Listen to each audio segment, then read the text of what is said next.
दोस्तों फाइनली जो है रेलवे ग्रुप डी की जो है शानदार भर्ती का नोटिफिकेशन जो है निकल कर आ चुकी है। इसमें हम लोग जानने वाले हैं कि सिलेक्शन जो है आप लोग का कैसे होगा और रिटन एग्जाम एक होगा या दो एग्जाम होगा, फिजिकल कैसे होगा और डॉक्यूमेंट में आपको क्या क्या लगने वाला है। जो फॉर्म जो भरिएगा तो आपको डॉक्यूमेंट क्या क्या लगने वाला है, और जो है SC ST या OBC से हैं तो आपको किस लेवल का जो है कैटेगरी सर्टिफिकेट लगेगा। तो आइए सबसे पहले जो हम लोग जानते हैं जो क्वालिफिकेशन जो है आपका क्या लगेगा रेलवे ग्रुप डी में। सबसे पहले हम लोग वो जान लेते हैं जो रेलवे ग्रुप डी में जो है आपका क्वालिफिकेशन क्या लगने वाला है। अगर हमारे चैनल पर नए हैं तो चैनल को जरूर सब्सक्राइब कर लीजिए, वीडियो अच्छा लगा तो जरूर लाइक कमेंट शेयर और सब्सक्राइब कीजिए। सबसे पहले जो है यहाँ पर देख सकते हैं जो ये जो दिया गया है ये सभी ये जो है पोस्ट का नाम दिया हुआ है। ये पोस्ट का जो है नाम दिया गया है, नेम ऑफ पोस्ट। असिस्टेंट के लिए असिस्टेंट जो है, वर्कशॉप के लिए जो है असिस्टेंट ब्रिज के लिए जो है दिया हुआ है। यानी कि यहाँ पर जितना भी पोस्ट दिया हुआ है इसके लिए जो है क्वालिफिकेशन आपका अगर 10th पास हैं तो आप फॉर्म को भर सकते हैं। अगर ITI किए हुए हैं तो इस फॉर्म के लिए आप एलिजिबल हैं, या फिर आप इक्विवेलेंट कोई भी कोर्स किए हुए हैं तो आप इस फॉर्म के लिए जो है अप्लाई कर सकते हैं। और या फिर जो है नेशनल अप्रेंटिस सर्टिफिकेट यानी कि NAC जो है ग्रेडेड बाय NCVT से अगर किए हुए नेशनल अप्रेंटिस तो आप जो है इस फॉर्म के लिए अप्लाई कर सकते हैं। सभी पोस्ट के लिए जो है अगर आपके पास जो है 10th पास या ITI आप किए हुए हैं या इक्विवेलेंट कोई भी कोर्स किए हुए हैं या अप्रेंटिस का कोर्स किए हुए हैं NCVT से तो आप इस फॉर्म के लिए एलिजिबल है। टोटल पोस्ट जो है 14 वो पोस्ट जो है दिया हुआ है, टोटल 14 पोस्ट दिया हुआ। तो ये तो कंफर्म हो गया। अगर आप जो है 10th पास है तो आप फॉर्म को भर सकते हैं, या फिर जो आप ITI किए हुए हैं तो आप इस फॉर्म के लिए जो है एलिजिबल हैं, या फिर जो है आप अप्रेंटिस का कोई भी कोर्स किए हुए हैं तो आप जो है NCVT से अगर किए हुए हैं तो आप इस फॉर्म के लिए जो है एलिजिबल हैं, या इक्विवेलेंट कोई भी अदर भी कोर्स किए हुए हैं तो आप जो है इस फॉर्म के लिए एलिजिबल हैं। अब सबसे पहले जो है मेरा मकसद था जो आपको क्वालिफिकेशन जानकारी दे देना, क्योंकि बहुत सारे स्टूडेंट को जो ये पता नहीं था जो क्वालिफिकेशन जो है क्या लगने वाला। तो क्वालिफिकेशन अगर आप 10th या ITI किए हुए हैं तो आप जो है इस फॉर्म के लिए आवेदन कर सकते हैं। अब जो है ये दिया हुआ है जो ग्रुप डी में क्या क्या काम होता है इसका जो है कुछ दिया हुआ है। आप देखिए इंडिकेटिव नोटिस जो जारी किया गया है ये जो है 28 दिसंबर 2024 को जो है जारी किया गया है, और पब्लिश जो किया गया है 22 जनवरी 2025 को जो है ये नोटिफिकेशन जो है जारी किया गया है।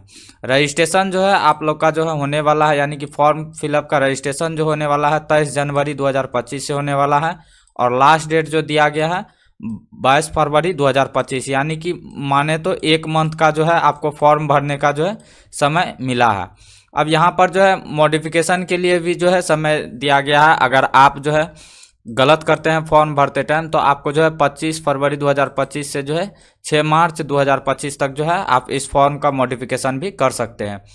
फिर जो है हम लोग जानते हैं यहाँ पर जो है आपका जो है पोस्ट के लेवल पे 1 का जो सैलरी रहने वाला 18,000, यहाँ पर जो दिया हुआ 18,000, इसमें और भी जो है TADA सब ये सब जो है जुड़ता है, यानी कि 32-33 से 36,000 तक की जो है आपको सैलरी मिलेगी। ये जो है 18,000 जो है दिया हुआ है, इसमें जो है TADA सब जो है जोड़ा गया नहीं है। फिर यहाँ पर जो है अगर आपका एज जो लग रहा है 18 से 36, अगर 18 से 36 साल है तो आप जो है इस फॉर्म के लिए एलिजिबल हैं। इसमें जो है जैसे कि दिया हुआ है SC ST को जैसे 5 साल का जो है छूट मिलता है यानी रिलैक्सेशन मिलता है, और OBC को 3 साल, तो वो जो है अलग से जो है दिया गया। टोटल वैकेंसी जो दिया गया है 32,438 पोस्ट जो है खाली है। अब यहाँ पर देख सकते हैं अगर कोविड-19 की वजह से 1 टाइम जो है रिलैक्सेशन जो है 3 साल का जो है दिया गया है अपर एज लिमिट में, और SC ST OBC NCL जो भी है EWS यानी विकलांग के लिए जो है इस प्रकार से जो है दिया गया है, एज रिलैक्सेशन में जो है छूट के लिए दिया गया है। अब नीचे जैसे ही आते हैं अब यहाँ पर देख सकते हैं आपका एज जो काउंट किया जाएगा 1 जनवरी 2025 से जो है आपका एज काउंट किया जाएगा। अब जैसे ही आप नीचे आते हैं मॉडिफिकेशन के लिए जो फी लगने वाला है वो 250 रुपया लगेगा, और ये जो है नॉन रिफंडेबल है, यानी कि ये आपका जो है पैसा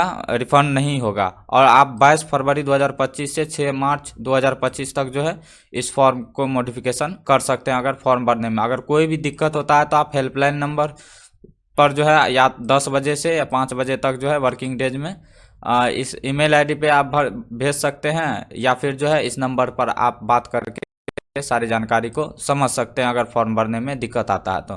फिर आपका जो है स्टेज ऑफ एग्ज़ाम जो होने वाला है, जैसे कि हम बताए थे जो आपका एग्ज़ाम कैसे कैसे होगा, तो सबसे पहले कंप्यूटर बेस्ड टेस्ट होगा यानी कि सीबीटी होने वाला है।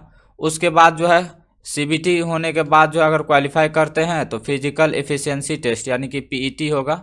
उसके बाद जो है आपका डॉक्यूमेंट वेरिफिकेशन होने वाला है और मेडिकल एग्ज़ाम जो है होने वाला है। यानी कि आपका मेन जो है ये सीबीटी के आधार पर जो होगा ये क्वालिफाइंग जो है दिया गया है। फिजिकल एफिशिएंसी टेस्ट आपको सिर्फ क्वालिफाई करना है, मेन जो है आपको सीबीटी एग्ज़ाम रहने वाला है। फिर जो है डॉक्यूमेंट वेरिफिकेशन होगा और मेडिकल जो है एग्ज़ाम होगा।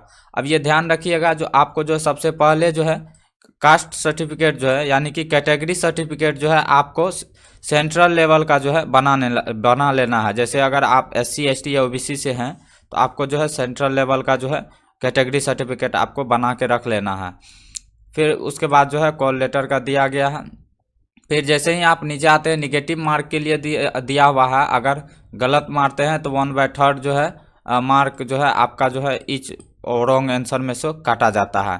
इस प्रकार से दिया हुआ है। अब जैसे ही आप नीचे आते हैं, नीचे आने के बाद जो है आप यहाँ पर दिया हुआ है candidate should either name, father name and date of birth का जो है या फिर एसएलसी से या मैट्रिकुलेशन के सर्टिफिकेट से ही आपको भरना है। या फिर जो है अगर आप आईटीआई के थ्रू भर रहे हैं तो आईटीआई के सर्टिफिकेट देखकर ही आपको जो है सारी जानकारी को भरना है। ये नहीं कि आधार कार्ड के थ्रू भरना है। आधार कार्ड पर अगर कोई भी गलत है तो आधार कार्ड से नहीं भरे। आप जो है अगर मैट्रिक के सर्टिफिकेट के से भर रहे हैं अगर फॉर्म ग्रुप डी का, तो मैट्रिक में जो भी नाम, डेट ऑफ बर्थ, फादर का नाम, मदर का नाम है वो जो है मैट्रिक के अनुसार देंगे। या फिर आईटीआई के क्वालिफिकेशन से आप भर रहे हैं तो आईटीआई की सारी जानकारी के हिसाब से जो है फॉर्म को भरेंगे, आधार के हिसाब से नहीं भरना है। फिर जैसे ही आप नीचे आते हैं तो नीचे आने के बाद जो है यहाँ पर फ्री जो है दिया हुआ है। अगर ट्रेन ट्रेवल्स अगर आपका कहीं भी एग्ज़ाम होता है तो आपको फ्री स्लीपर क्लास जो है रेलवे पास की तरफ से दिया जाता है। अगर आप एससी एसटी कैंडिडेट है तो आपको ये जो है आपको फ्री मिलने वाला आपके नज़दीकी रेलवे स्टेशन से जहां आपका एग्ज़ाम होने वाला है। फ्री स्लीपर में जा करके आप जो है एग्ज़ाम देने जा सकते हैं। फिर जैसे ही आप नीचे आते हैं फिर यहाँ पर जो है मेडिकल के बारे में दिया हुआ है, जो मेडिकल कैसे होगा ये सारी जानकारी दिया हुआ है मेडिकल के बारे में। फिर जैसे ही यहाँ नीचे आते हैं तो इसमें आप फॉर्म कौन कौन भर सकते हैं। अगर आप इंडियन सिटीजन हैं तो आप भर सकते हैं, नेपाल के हैं तो आप भर सकते हैं, या फिर जो है भूटान के हैं तो आप भर सकते हैं। फिर इस प्रकार से जो है एज लिमिट में दिया गया है लेवल 1 में 18 से 33 साल और जो है यहाँ पर जो है 18 से 36 साल एज रिलैक्सेशन के हिसाब से दिया गया है। अब यहाँ पर देख सकते हैं जैसे ओबीसी एनसीएल जिस पे लागू होता है 3 साल का छूट दिया हुआ है, रिलैक्सेशन दिया हुआ है। एससी एसटी के लिए 5 साल का रिलैक्सेशन दिया हुआ है। इसी तरह एक्स सर्विसमैन के लिए जो है दिया हुआ है। इस प्रकार से जो है एक्स सर्विसमैन अगर कोई जनरल या ईडब्ल्यूएस है तो 3 साल, ओबीसी एनसीएल से 6 साल, इस पर एससी एसटी है से तो है तो 8 साल। इसी प्रकार से जो है एज रिलैक्सेशन दिया हुआ है, सेम वही दिया हुआ है। इस प्रकार से जो है आपका 18 से 36 साल होना जनरल, ईडब्ल्यूएस अगर है तो 2/1/1989 से जो है आपका 1/1/2007 के बीच में जो है इतना पुरना चाहिए। फिर अगर ओबीसी एनसीएल क्रीमी लेयर के हैं तो इसके बीच में जो है इतना को कंपेयर करने के बाद जो है आपका जो है एज कितना पुरता है वो लिया जाता है। एससी एसटी का भी जो है वही दिया गया है। फिर जैसे ही आप नीचे आते हैं एग्जामिनेशन फी जो आपका दिया गया है ये जनरल वालों के लिए दिया हुआ है। ये जनरल के लिए है, ओबीसी और ईडब्ल्यूएस के लिए, जनरल ओबीसी और ईडब्ल्यूएस के लिए जो है 500 रुपया है। अगर आप सीबीटी एग्ज़ाम में बैठते हैं तो आपको जो है 400 रुपया रिफंड कर दिया जाएगा। अगर ये जो दिया गया है ये एससी एसटी माइनॉरिटी कम्युनिटी या ईबीसी के लिए दिया हुआ है। और female candidate, transgender, ex serviceman के लिए जो है 250 रुपया। और अगर आप सीबीटी एग्ज़ाम में बैठते हैं तो आपका 250 से 250 आपका पूरा रिटर्न हो जाएगा। इस प्रकार से जो है पेमेंट लगने वाला है। ऑनलाइन पेमेंट जो है अगर कटाते हैं इस प्रकार से जो है दिया हुआ है। अगर ऑनलाइन पेमेंट कटाते हैं तो यहाँ पर अगर कोई भी दिक्कत होता है तो यहाँ पर हेल्प डेस्क दिया हुआ है, या कॉन्टैक्ट नंबर से आप संपर्क करके जैसे आप फॉर्म भरते हैं अगर आपका पेमेंट फंस जाता है तो आप जो है इस नंबर से जो है आप कॉल करके समस्या का समाधान ले सकते हैं, या फिर जो है ईमेल पर जो है आप अपना जानकारी को सॉल्व कर सकते हैं। इस प्रकार से थोड़ा सा नीचे आते हैं और उसके बाद जो यहाँ पे देखते हैं जो क्या क्या जो है हमारे क्वेश्चन में आने वाले हैं, वो सारी जानकारी को हम लोग समझेंगे, यानी कि रिक्वायरमेंट प्रोसेस को जानेंगे।